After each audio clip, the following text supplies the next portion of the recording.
I think you should answer that. Hannah. Ano bang impact sa'yo? Yeah.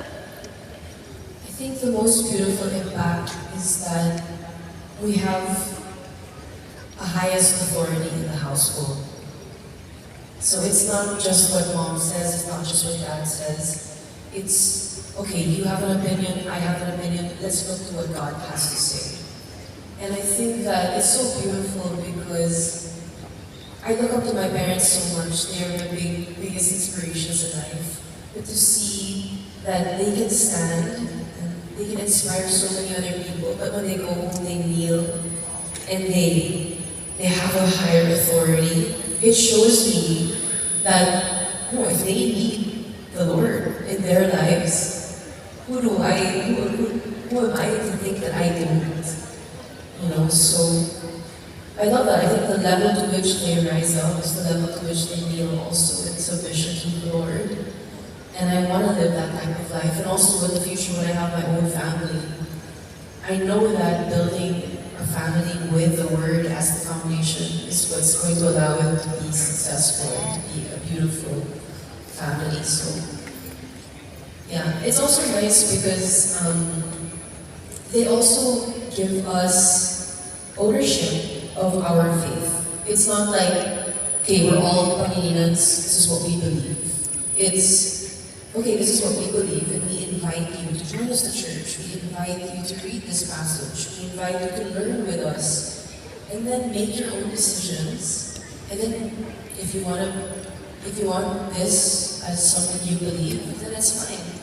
And so I think without the forcing, it actually enabled us to own what we believe. And now to be able to share that with my parents is not because they forced me, but because I found so much beauty in it. And I think that type of shared value is better than being forced into something. To add to that, I think one of the things that really allowed us to test whether we're doing the right thing or not is to allow our kids to really be close to our mentors, to a point that they can run to our mentors and tell on us. Pwede sila magsumbong sa mga mentors natin. And that's the beauty of being in God's family. You know, sharing this vision of the Lord being the center, because you can actually speak the truth with one another, and you can run to people who will show you the way, because there's always a better way.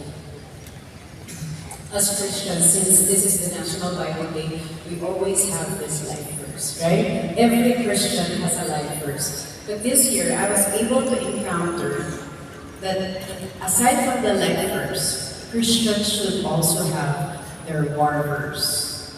It's something that we use in times of emergency and in need, and when you need backup, help from God. So I want to ask the two of you, what is your life verse, and what is that one verse that you consider is your war verse? Like, you know you're going to go to war about something or with something.